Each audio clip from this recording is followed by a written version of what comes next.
Hyun-woo Park stood in the center of the Galactic Council chamber, surrounded by beings that looked nothing like him. There were creatures with scales that shimmered under the artificial lights, others with too many eyes, and some that floated in containment fields because they breathed methane instead of oxygen. All of them were staring at him now, waiting for the human to show fear. The Vrex ambassador, a towering reptilian with green and gold scales, had just finished reading the declaration. His voice had echoed through the massive hall, each word designed to intimidate. War. Immediate surrender. Seizure of human colonies. Standard terms for a species that was about to be crushed. Hyun-woo smiled. It was not a big smile, just a slight curve of his lips. But it was enough. The Vrex ambassador stopped talking mid-sentence. The insectoid representative from the Kelth Collective clicked its mandibles in what might have been confusion. Around the circular chamber, dozens of alien species shifted uncomfortably. "Is something amusing, human?" the Vrex ambassador asked, his neck frills expanding in what Hyun-woo recognized as a threat display. "No, Ambassador Texnal," Hyun-woo replied calmly. "I was just thinking how long we have waited for this moment." The chamber went silent. That was not the response anyone expected.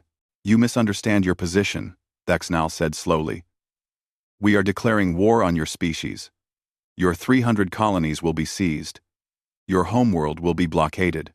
You have no fleet capable of resisting us. This is not a negotiation." Hyun-woo nodded as if the alien had just told him about the weather. "I understand completely, Ambassador. I would like to request 48 hours before Earth provides its official response.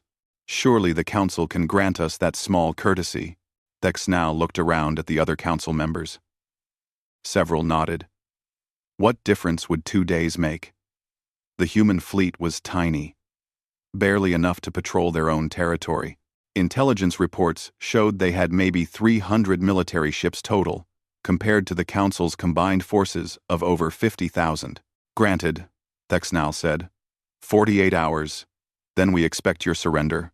Hyun-woo bowed slightly, turned, and walked out of the chamber. His back was straight, his pace unhurried. That bothered Texnal more than he wanted to admit.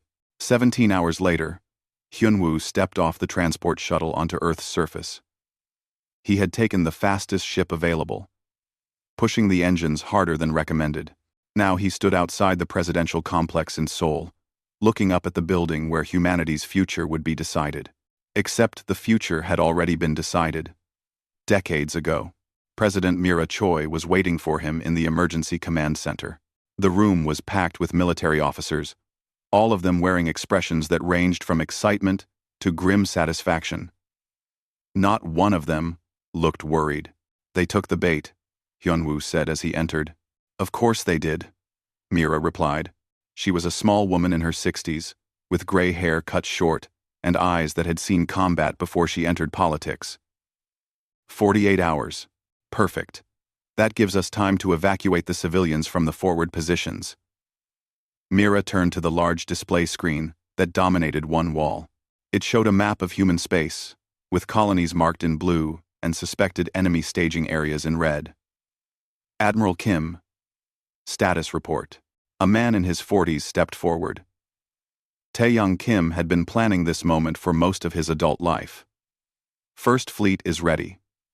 Second and Third Fleets are in position. Fourth through Ninth are standing by at their designated coordinates. All stations have been converted to combat status. The civilian transports are moving people to the core worlds now." "Civilian transports," Mira repeated with a slight smile. "I love how we still call them that." One of the younger officers laughed. It was a sound full of anticipation. Hyun-woo moved to stand beside the display. "They have no idea, do they?" "None," Taeyang confirmed. "For 80 years, we have shown them exactly what they expected to see. Peaceful humans, building homes on distant worlds, mining asteroids, trading goods. We joined every cultural exchange program. We shared our art and music. We smiled and nodded when they limited our military development. And the whole time, Mira prompted. The whole time we were preparing, Taeyang finished. Every civilian station has weapons hidden in its structure. Every colony ship can deploy fighters. Every mining vessel is actually a carrier. Every trade hub is a forward military base. We have been building this for 8 decades, and they never noticed because they thought they knew what humans were. Mira walked closer to the display, studying the positions of her fleets. They think we are soft because we stopped fighting each other. They think peace made us weak. She looked around the room at her officers. They forgot that we only stopped fighting each other because we had a common goal. We were waiting, preparing, training, and now they have given us exactly what we needed. Permission to engage when they enter our space? Taeyang asked. Granted. But remember the plan. Let them think they are winning at first. Let them get confident. Then show them what humanity really is. The room filled with sounds of acknowledgement. Officers returned to their stations, beginning the careful work of moving pieces into place. It looked like chaos, but it was actually a symphony that had been rehearsed for decades. Hyunwoo watched them work and thought about the council chamber, about the way Thexnal had looked at him with such certainty. The Vrex ambassador truly believed humanity would surrender without a fight. He believed humans were a young species that had barely left their homeworld, lucky to have been accepted into the galactic community. He had no idea that humanity had been fighting wars for 10,000 years before they met their first alien.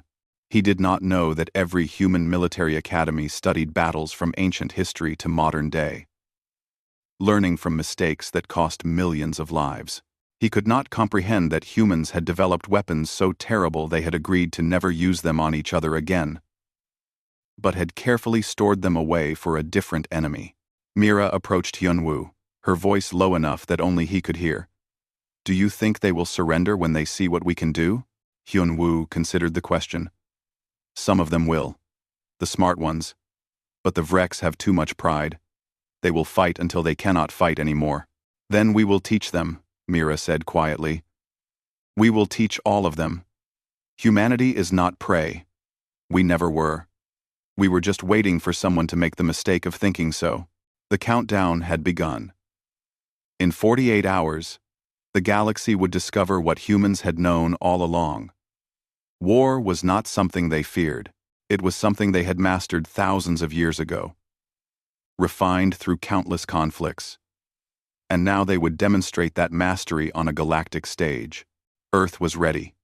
Humanity was ready. And they were smiling. The galactic fleet arrived at the outer rim exactly when expected. Admiral Jiho Lee watched them appear on his sensors from the command deck of Outpost Prometheus. The station looked like any other mining and refining facility in human space. Large, clumsy, built for function rather than combat. The perfect target. Jiho was a thin man with sharp eyes and a habit of quoting old military texts. Right now, he was thinking about a general from ancient Earth history who said that all warfare is based on deception. The aliens were about to learn that lesson the hard way. Count? He asked his sensor officer. 2,000 ships, sir. Mix of Rex dreadnoughts and Kelth carriers. They are arranging in standard assault formation. Standard. Predictable. Perfect. Broadcast our distress signal, Jiho ordered. Make it sound appropriately panicked. Tell them we are just a civilian facility with minimal defenses. Beg them not to fire. The communications officer sent the message. On the display, the enemy fleet began moving forward. They were not rushing.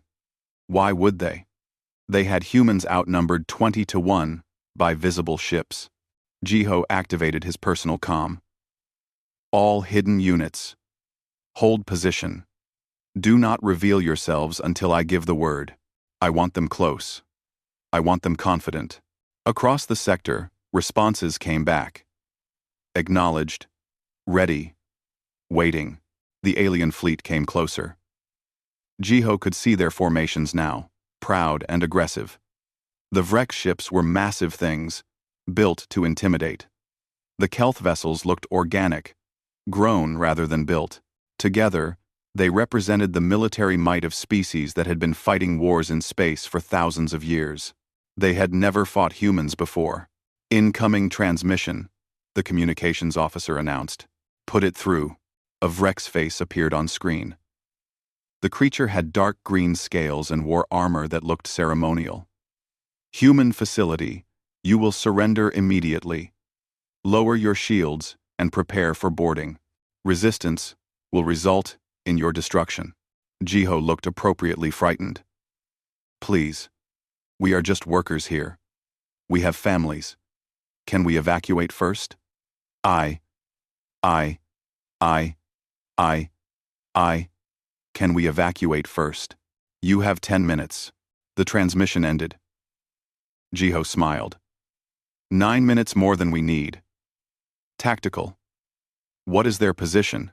They are exactly where we want them, sir. Surrounded by our hidden assets. Their closest support is 3 hours away. Perfect. Jiho stood up from his command chair and stretched. He had been planning this moment for 3 years, ever since he took command of this sector. "All stations, this is Admiral Lee. Execute Deception Protocol, Omega." For a moment, nothing happened. Then everything happened at once. The mining ships that had been drifting lazily nearby suddenly lit up with power signatures. Their hulls split open to reveal carrier bays. Thousands of fighters launched into space. What the aliens had thought were cargo haulers were actually the most advanced fighter carriers humanity had ever built. The asteroids themselves came alive.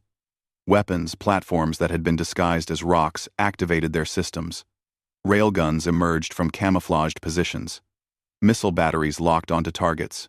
Even Outpost Prometheus transformed. The clumsy exterior was a shell. It retracted to reveal a fortress bristling with weapons.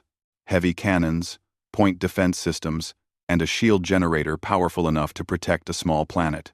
The alien fleet had seconds to react. It was not enough time.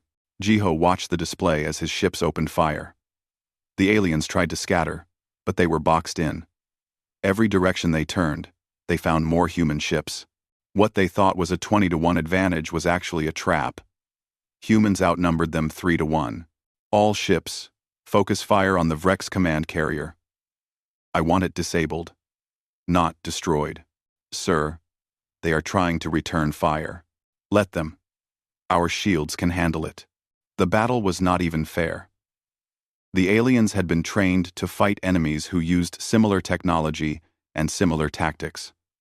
They expected formations, honor, rules of engagement. Instead, they got chaos.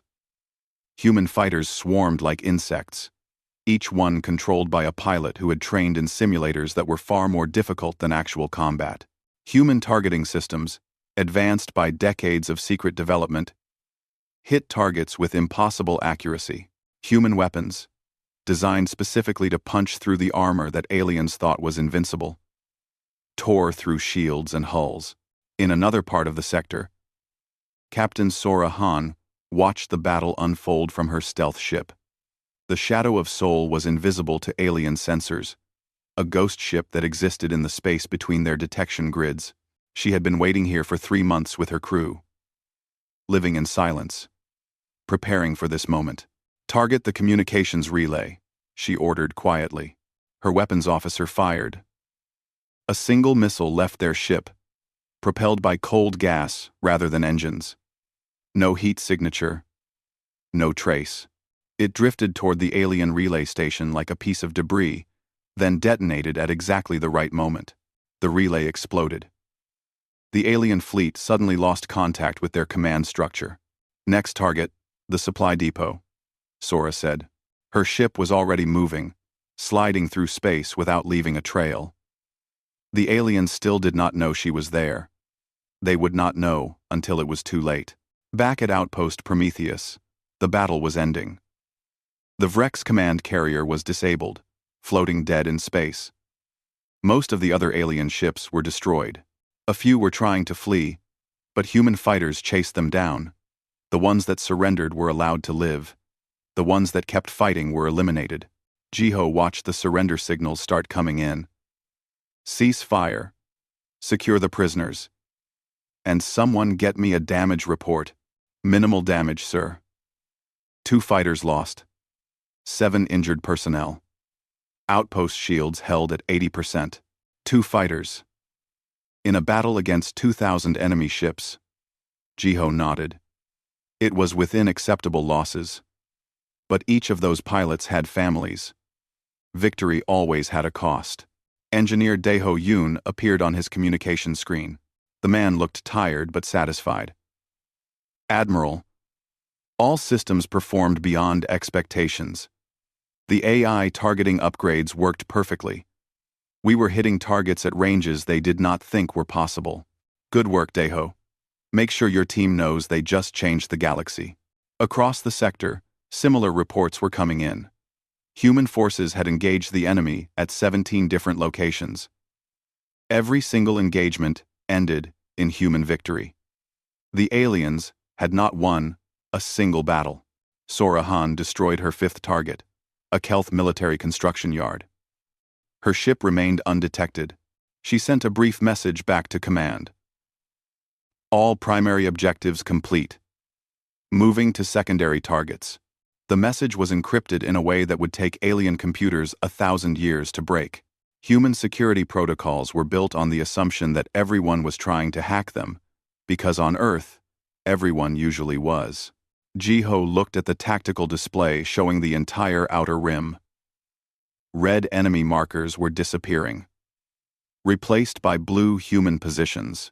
In 6 hours, humanity had gone from appearing helpless to controlling the entire sector. Send a message to President Choi, he ordered. Tell her the outer rim is secure. Tell her we are ready for Phase 2. He looked out the viewport at the disabled alien ships floating nearby. Their crews were probably in shock, unable to understand what had happened. They had come to conquer a primitive species, and instead found themselves outmatched, outgunned, and outsmarted. Welcome to human space, Jiho said quietly to himself. We have been waiting for you. The first battle was over. But the war was just beginning, and humanity was only getting started. They had decades of pent-up military development to demonstrate. They had strategies and tactics refined by 10,000 years of warfare on Earth. They had technology that the Galactic Council thought they were too primitive to develop. Most importantly, they had the element of surprise. And they were going to use every single advantage they had. The galaxy was about to learn what humanity had always known. They were not a peaceful species that had evolved beyond war. They were a species that had become so good at war that they scared themselves. And now, someone had given them permission to stop holding back. That, Jiho thought, was going to be the aliens' biggest mistake. The Galactic Council chamber was in chaos. Representatives from dozens of species argued with each other, their voices creating a wall of sound that made communication nearly impossible. Some demanded answers. Others wanted to retreat. A few called for peace negotiations immediately. Thexnal stood at his position, his scales dark with anger. He had sent 2,000 ships to crush a weak human outpost. Exactly 17 ships had returned, most of them heavily damaged. The survivors told stories that made no sense. They spoke of invisible enemies, of civilian structures that turned into warships, of weapons that should not exist. Lies, he had told them. Cowardice and lies. But then the reports came from other sectors. Every alien force sent to attack human positions had been destroyed or captured. Every single one. The casualty numbers were devastating.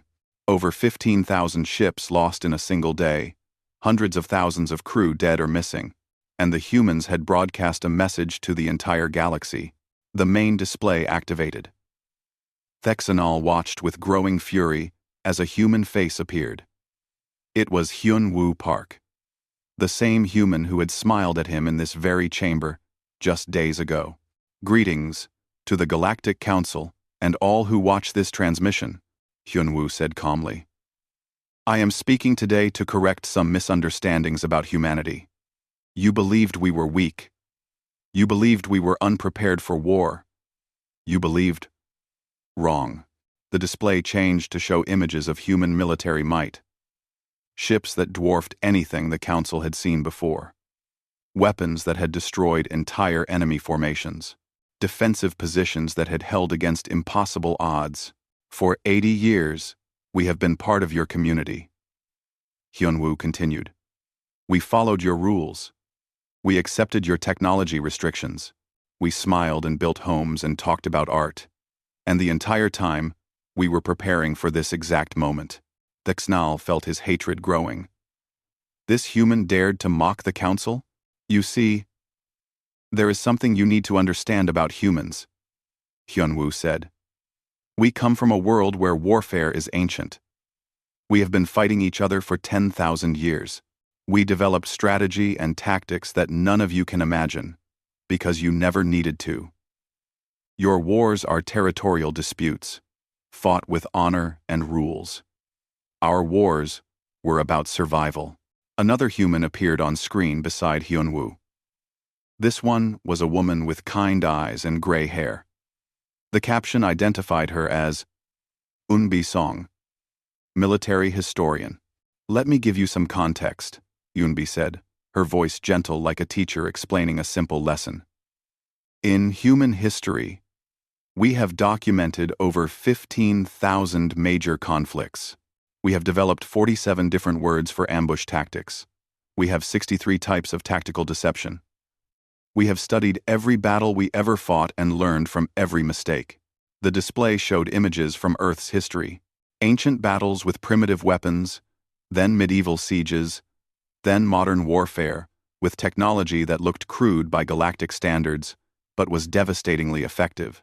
By the time we met you, Eunbi continued, we had already perfected the art of war. We knew how to hide our strength. We knew how to make enemies underestimate us. We knew how to strike when our opponents felt most confident. These are not new strategies for us. We have been using them for thousands of years. The display changed again, showing the recent battles. Texnal watched his ships being torn apart by weapons that seemed to appear from nowhere. He watched fighters moving in patterns that broke every rule of space combat. He watched human forces coordinate attacks with a precision that should have been impossible. You asked why we hid our military strength, Hyunwoo said. The answer is simple. Because hiding is a weapon. Because surprise is a strategy. Because making your enemy feel safe before you strike is something humans learned before we even had written language. Eunbi smiled, and somehow that smile was terrifying. Do you know what my favorite part of human military history is? It is not the victories. It is the defeats. Because we learn more from our losses than our wins. Every time humans lost a battle, we studied it. We understood it. We made sure we never lost that way again. Over 10,000 years, we accumulated knowledge about warfare that fills entire libraries. The transmission showed more images. Training facilities where human soldiers practiced in conditions that looked brutal. Simulation centers where tactics were tested thousands of times before being used in real combat. Research stations where weapons were developed in secret, breaking every rule the Council had set. You limited our military development, Hyunwoo said. You told us we could only have defensive forces. You restricted our weapons technology. You monitored our activities, and we agreed to all of it. We nodded and smiled, and followed your rules in public. In private, Eunbi added, we did what humans always do. We found loopholes. We hid our work. We disguised military facilities as civilian ones. We built weapons inside cargo ships. We trained soldiers while calling them colonists. Every single rule you set, we found a way around it without technically breaking it. Dexnal wanted to shut off the transmission, but he could not. The entire galaxy was watching. Everyone needed to hear this. Let me tell you about human warfare, Eunbi said, and her voice took on the tone of a professor giving a lecture. We do not fight with honor. We fight to win. We do not have rules about attacking at night or targeting command structures, or using psychological warfare. We have spent thousands of years learning how to hurt each other in the most efficient ways possible. Now imagine what happens when we point all that experience at an external enemy. The display showed more battle footage. Human Marines boarding alien ships and fighting in close quarters. The aliens had never developed hand-to-hand combat techniques for space battles, because most species surrendered once their ships were boarded. Humans had trained for exactly this scenario. They moved through the ships like they owned them, clearing rooms with brutal efficiency. Captain Jiwanbei appeared on screen, still wearing her combat armor. Behind her was the interior of a Kelth hive ship that her unit had just captured. Close quarters combat, Jiwan said simply. We have been doing this for thousands of years on Earth. In buildings, tunnels, ships, anywhere.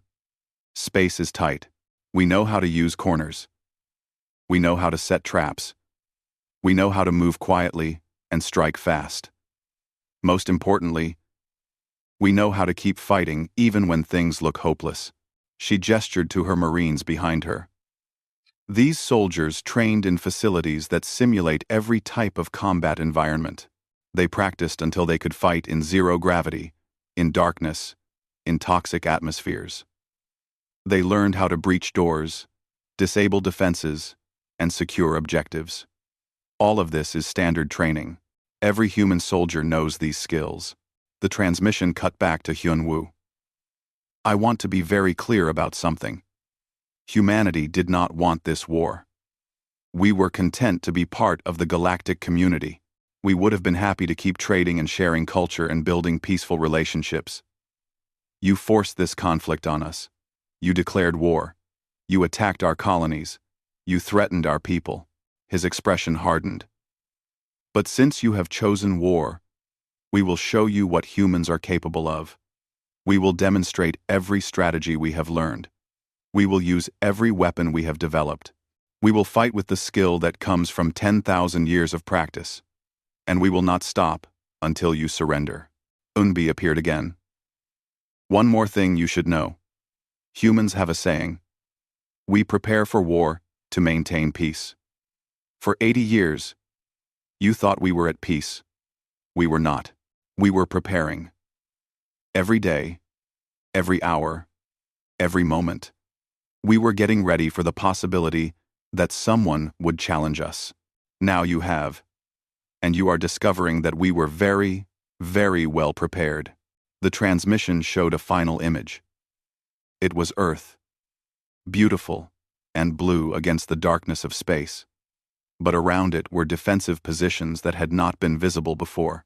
Thousands of weapon platforms, hundreds of ships, enough firepower to destroy a fleet 10 times the size of what the Council had sent.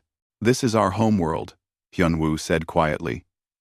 It is where we learned to fight, where we practiced war for millennia, where we developed every skill we are now using against you. If you thought we were dangerous in your territory, imagine what we can do defending our home. The transmission ended. The council chamber was silent. Thexnal stood frozen, his mind trying to process what he had just heard. Everything he believed about humans was wrong. They were not weak. They were not primitive. They were not unprepared. They were predators who had been pretending to be prey. Around the chamber, other representatives were reaching the same conclusion. Some looked frightened. Others looked angry. All of them looked shocked. A small voice in the back of Texnal's mind whispered that perhaps, just perhaps, declaring war on humanity had been a terrible mistake. But his pride would not let him accept that thought. He was Vrex. His people did not surrender. Unfortunately for Thexanal and the Vrex Empire, humans had fought countless enemies who refused to surrender. They knew exactly how to deal with that problem. They would keep fighting until surrender was the only option left. Minho Shin worked in a small office that officially did not exist. His job title was civilian analyst. But everyone in military intelligence knew what he really did. He found secrets. He connected patterns that others missed. He looked at information that seemed random and saw the bigger picture. Right now, That bigger picture was very interesting. Found it, he said quietly to his screen. His supervisor, an older woman named Kyung-hee, walked over. Found what? The coordination nexus. The place where the Vrex and Kelth combine their military planning. It is deep in Kelth space, hidden inside an asteroid field. Look at the communication patterns. Kyung-hee studied the data. Minho had been tracking encrypted signals for 3 weeks, following tiny threads of information across hundreds of light years. Most analysts would have given up after a few days. Minho was not most analysts. You are sure? She asked. 98%. Every major enemy decision flows through this location. Destroy it, and their coordination falls apart. The Vrex and Kelth will have trouble working together. They might even start blaming each other for their failures. Kyung-hee nodded slowly. This needs to go to the president immediately. 2 days later, Admiral Taeyong Kim stood in the briefing room with President Mira Choi and 30 senior officers. Minho's discovery was displayed on the main screen, showing the route to the Kelth coordination nexus. It is a 40-day journey, Taeyong said, pointing to the map. Through uncharted space. No support. No supply lines. We would be completely on our own. We would. 17 willing sign. Different signed. Can it be done? Mira asked. Can it? Yes. Should it? That is the real question. Taeyong looked around the room. We would need to take 1st, 2nd, and 5th fleets. That is over 1,500 ships. We would need to move fast enough that the enemy cannot respond, but careful enough that we do not lose half our force to navigation hazards. And once we get there, we would need to fight our way through whatever defenses they have built around this place. One of the other admirals spoke up. The risk is enormous. If we fail, we lose 1/3 of our fleet deep in enemy territory. If we succeed, Minho countered, we cut off their ability to coordinate. The war could be over in months instead of years. Mira studied the map for a long moment. Taeyong, can you do it? Yes. Then do it. Take whoever and whatever you need. I want that nexus destroyed. The next morning, Taeyong stood on the bridge of his flagship, the Indomitable. Around him in space, 1,500 ships prepared for the longest military operation in human history. Crews were loading supplies, engineers were checking systems, and officers were saying goodbye to families they might never see again. Dr. Yuna Kang appeared beside him. She was the chief medical officer for the entire fleet, a woman who had served in combat zones since she was 20 years old. Now she was 45, and her dark hair was starting to show gray. Medical supplies are loaded, she reported. But Taeyong, I need to be honest with you. 40 days with no resupply, then a major battle, then 40 days back, I am going to lose people. Not from combat, from the stress and the conditions. I know, Taeyong said quietly. Do everything you can. I always do. The fleet departed 6 hours later. One moment they were in human space, surrounded by allies and supply stations. The next moment they jumped into the unknown, following a route that Minho's team had calculated down to the exact decimal point. The journey was harder than anyone expected.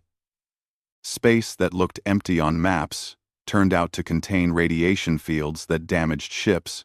Navigation required constant adjustment as they discovered obstacles that had never been charted. Supplies ran lower than planned because they had to take indirect routes. On day 12, 3 ships had mechanical failures that could not be repaired without a proper station. Taeyong made the hardest decision of his life and left them behind with minimal crews and enough supplies to survive until rescue arrived. If rescue arrived, on day 20, the fleet encountered a Kelth patrol. Taeyong could not avoid them without adding days to the journey, so he ordered an attack. The battle was short and brutal. The patrol was destroyed, but now the enemy knew something was happening in this sector. Yuna worked 18-hour shifts in the medical bay. The stress was affecting everyone. Crew members were getting sick, having accidents, making mistakes. She treated them all and sent them back to duty because there was no one to replace them. We are holding together, she told Taeyang on day 30. But barely. When we get to the target, my people will be exhausted. If there are heavy casualties, I do not know if we can handle it. We will handle it, Taeyang said. Because we have to. On day 39, the fleet reached the asteroid field. Sensors showed exactly what Minho had predicted, a massive installation hidden inside the rocks, protected by defense platforms and a fleet of at least 500 ships. Taeyang studied the tactical display. His fleet outnumbered the defenders 3-1, but his ships were worn down from the journey.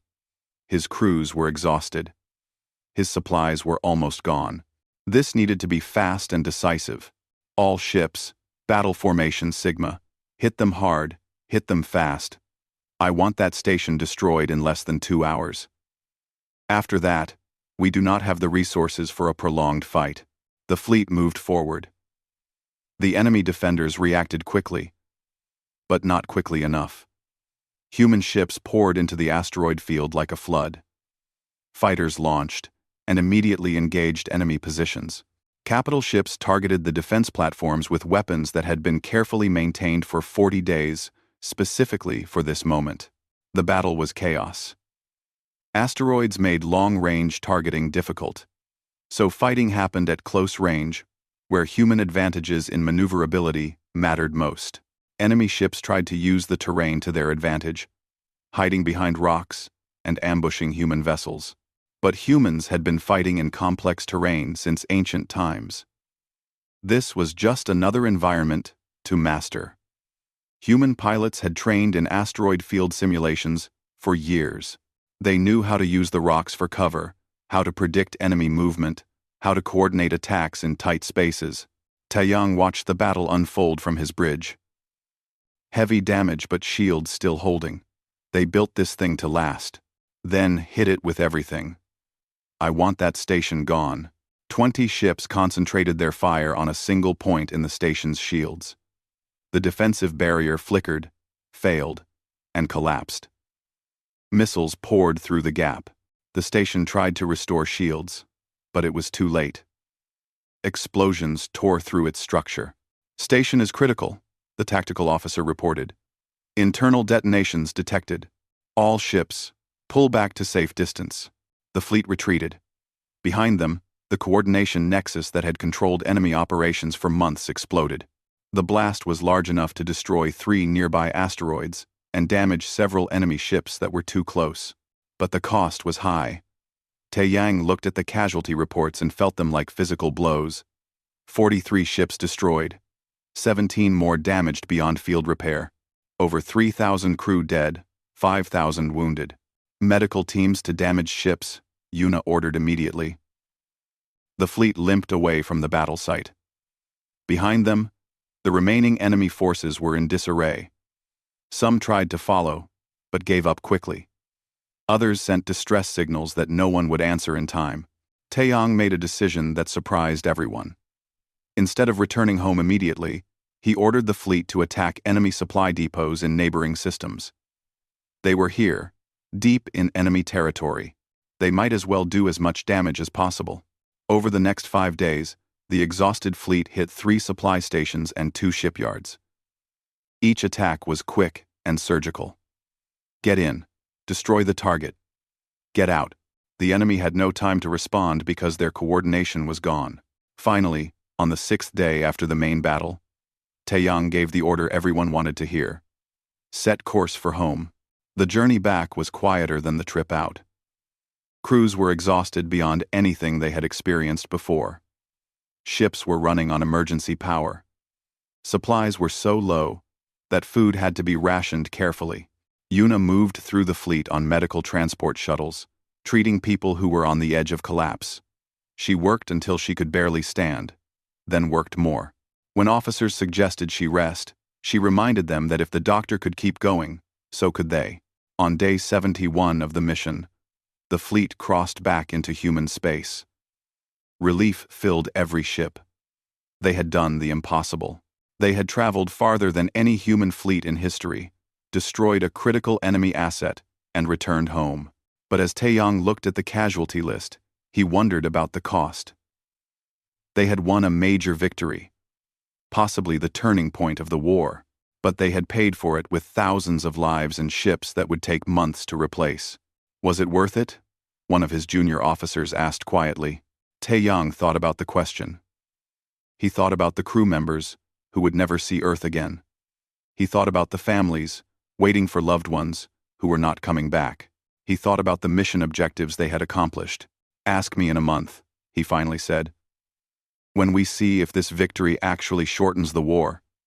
If it does, if it saves more lives than we lost, then yes, it was worth it. The officer nodded and went back to his duties. Alone on his bridge, Tae-young looked out at the damaged ships of his fleet. They had proven that humans could strike anywhere, anytime, no matter the distance or difficulty. They had shown that human determination could overcome impossible odds. But they had also learned that even victories have costs. And sometimes, the hardest part of war is not the fighting. It is living with the decisions you make and the people you lose along the way. The mission was over. But the war was not. And somehow, Tae-young had to prepare his exhausted fleet for whatever came next. The destruction of the coordination nexus changed everything. Within 3 days, the Kelth Collective contacted President Mira Choi directly. Their message was simple and desperate. They wanted peace. Mira sat in her office, reading the surrender terms the Kelth had proposed. They were reasonable, almost generous. The Kelth would withdraw from human space, pay reparations, and agree to permanent peace. All they wanted in return was for the fighting to stop. Hyun-woo stood beside her desk. They are terrified. Without the Nexus, their military cannot coordinate effectively. They are fighting blind, and they know it. And the Vrex? Mira asked. Thexnal refuses all peace offers. His pride will not allow it. The Vrex Empire is preparing one final assault. Intelligence suggests they are targeting Earth itself. Mira looked up sharply. Earth? They must know that is suicide. They know. But they believe if they can strike at our homeworld, they can force us to negotiate from a weaker position. They are wrong, but they will not listen. Mira stood and walked to the window. Outside, she could see Seoul stretching toward the horizon. Millions of people going about their lives, unaware that the enemy was planning to bring war to their doorstep. How long do we have? 2 weeks. Maybe 3. They are gathering every ship they can spare. Then we prepare. Alert all defensive positions. I want every available ship in Earth's system. And, Hyun-woo? Make sure the Kelth Peace delegation knows we are still interested in negotiations. No reason for them to die in a Vrex war. 2 weeks later, Admiral Jiho Lee stood on Seoul Orbital Station, watching the sensors with intense focus. The station was the primary defensive position for Earth, a massive structure that housed 30,000 people and enough weapons to fight off a small fleet. Beside him was Captain Sora Han. Her stealth ship was docked for the first time in months. She had spent the last 3 weeks sabotaging Vrex staging areas, destroying supply lines, and generally making their preparation as difficult as possible. They are coming, Sora said quietly. I counted at least 3,000 ships gathering at the rally point. Everything they have left. 3,000, Jiho repeated. Against our entire home fleet. This will be the biggest battle of the war. Are we ready? Jiho smiled slightly. We are human. We were born ready. The Vrex fleet arrived 6 hours later. They came out of hyperspace in a massive wave. Ships filling the space around Earth like a swarm of angry insects. It was an impressive display, designed to terrify defenders into surrender. Instead, the humans opened fire immediately. Earth's defensive network was everything Hyun-woo had promised in his broadcast. Weapons platforms hidden in orbit activated. Defense stations that looked like civilian structures revealed their true nature. The moon itself had weapon batteries hidden beneath its surface. The Vrex fleet ran into a wall of fire that nothing could have prepared them for. But they kept coming. These were warriors who had chosen death over surrender. They pushed through the defensive fire, taking massive casualties, but advancing meter by meter toward their targets. Jiho coordinated the defense from his station, directing fire where it was needed most. Focus on their carriers. If we can stop their fighters from launching, we control the battle. Human ships moved with precision that came from years of training. They knew every centimeter of this space. They had practiced defensive scenarios 1,000 times. Now, they executed those plans perfectly. Captain Ji-Wan Bei led the Marine Defense Forces. When Vrek's warriors managed to board several human stations, her teams were waiting. The fighting was brutal and close, exactly the kind of combat humans had mastered centuries ago on Earth. Hold the junction, Ji-Wan ordered her squad. Do not let them reach the reactor. The Vreks came in waves. They were strong, fast, and desperate. But humans were experienced. Every room was a trap. Every corridor had defensive positions. The Marines had trained for this exact scenario. Ji-Wan fired her weapon with calm precision, dropping attackers one by one. Beside her, her squad did the same. They moved like they were part of a single organism, covering each other, calling out targets, working together with the efficiency that only came from extensive practice. They are retreating, one of her Marines reported. No, they are not, Ji-Wan corrected. They are regrouping. Stay alert. She was right. The Vreks came again, this time with explosives trying to breach the defensive barriers. Human engineers had prepared for that too. The barriers held. In space, the battle raged for 72 hours. The Vreks fleet was skilled and determined, but they were fighting on humanity's home ground. Every advantage belonged to the defenders. Better positions, better coordination, better knowledge of the terrain. Slowly, the Vreks fleet began to fall apart. Ships that tried to retreat found themselves cut off by human forces. Ships that tried to push forward ran into defensive positions that could not be overcome. The grand assault became a desperate struggle for survival. On the third day, the Vreks command ship sent a signal. They wanted to discuss terms. No. Admiral Jiho said immediately when he saw the message. Not terms. Unconditional surrender. They came to our home. They tried to kill our families. They do not get to negotiate. President Mira Choi agreed. The message sent back to the Vreks was simple. Surrender completely or die fighting. Those were the only options. Thexnal, aboard his damaged flagship, stared at the response. His entire strategy had failed. His fleet was destroyed. His pride had led his people to disaster. Around him, his officers waited for orders that he could not give. Finally, he did something no Vreks leader had done in 300 years. He surrendered. The fighting stopped. Vreks ships powered down their weapons and waited for human forces to take control. It was over. 3 days later, Hyun-woo Park stood once again in the Galactic Council chamber. But this time, he was not alone. Behind him stood President Mira Choi and Admiral Taeyang Kim. Around the chamber, representatives from every species watched with a mixture of fear and respect. The war is over, Hyun-woo announced. The Vreks Empire has surrendered unconditionally. The Kelth Collective has signed a peace treaty. Both will pay reparations for the damage they caused. Both will agree to permanent non-aggression pacts with humanity. Murmurs spread through the chamber. This was unprecedented. A new species had defeated 2 of the galaxy's major powers. But that is not all, Mira continued. Earth is demanding changes to how this council operates. From this day forward, humanity will have a permanent seat on the council with full veto power. Any vote to declare war against a member species must be unanimous, not just a majority. That is unacceptable, one of the representatives objected. Taeyang stepped forward. His uniform still showed signs of the battles he had fought. Then, we will leave the council and form our own alliances. Your choice. Accept us as equals, or watch as we build a rival power base. The chamber went silent. Everyone knew it was not an empty threat.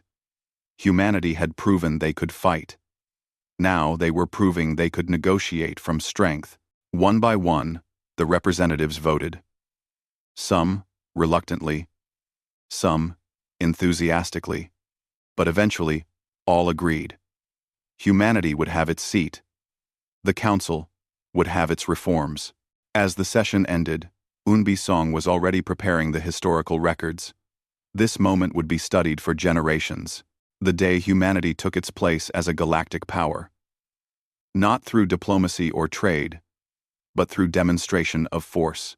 Back on Earth, Dr. Yuna Kang worked in a hospital treating wounded soldiers. The war had ended, but its effects would last for years.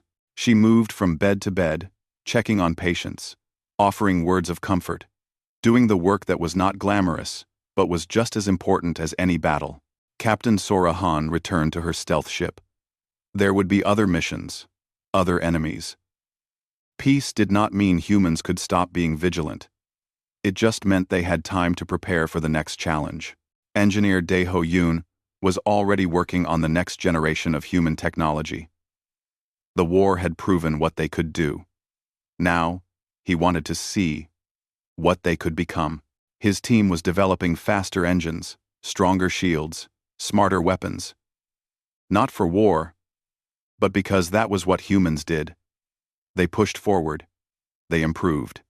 They never stopped advancing. Admiral Ji-ho Lee stood at the viewport of his station, looking down at Earth. The planet was safe. The immediate threat was over. But he knew this was not the end of humanity's story. It was just the beginning. Somewhere in the station, a young officer asked his senior, "Do you think the galaxy will leave us alone now?" The senior officer laughed. "No. They are terrified of us now, which means some will want to be our allies, and others will want to find ways to beat us. But that is fine. We have proven we can handle threats. Now we prove we can handle success." President Mira Choi gave a speech to Earth that evening. Billions watched as she stood before the cameras, her expression serious but satisfied. "We did not want this war," she said. "We would have been happy to live in peace. But when forced to fight, we showed the galaxy what humanity is capable of. We showed them our strength, our strategy, our determination. Most importantly, we showed them that underestimating us is a mistake they will never make again." She paused, looking directly at the camera. "Some people will say we were too aggressive, that we could have negotiated sooner, that we did not need to fight so hard. To those people, I say this. We fought exactly as hard as necessary to ensure our survival and our future. We did not start this war, but we finished it on our terms. Moving forward, we will be watchful but not paranoid, strong but not cruel, ready but not eager. We have proven we can fight. Now we will prove we can lead. The galaxy has learned to respect us. Let us show them we deserve that respect." Hyun-woo turned off the broadcast and smiled. The speech was perfect. Firm, but not threatening. Confident, but not arrogant. It would reassure Earth's citizens while reminding the galaxy that humanity was not to be trifled with. In a small apartment in Seoul, a young alien engineer was watching the same broadcast. She had come to Earth as part of a cultural exchange program before the war started. Now she was waiting to see if she would be sent home or allowed to stay. Dae-ho Yoon appeared at her door. "You can stay," he told her. "If you want. We are looking for engineers to help with civilian projects. Rebuilding. Expanding. Improving. The war is over, but the work continues." She looked at him with her large eyes. "Why? My species was neutral. We did not help you." "Because holding grudges wastes energy," Dae-ho said simply. "The war was against those who attacked us. Everyone else is a potential friend or ally. Besides, you are good at your job. We need good engineers." It was a small moment, but it represented something important. Humanity had fought hard, but they were not letting that fight define them. They could be warriors when needed, but they could also be teachers, friends, and builders. The galaxy had announced war, and Earth had grinned because they were finally ready to show what they could do. But now that the fighting was over, humanity was ready to show something else. They were ready to show they could be more than just warriors. They could be leaders. They could be innovators.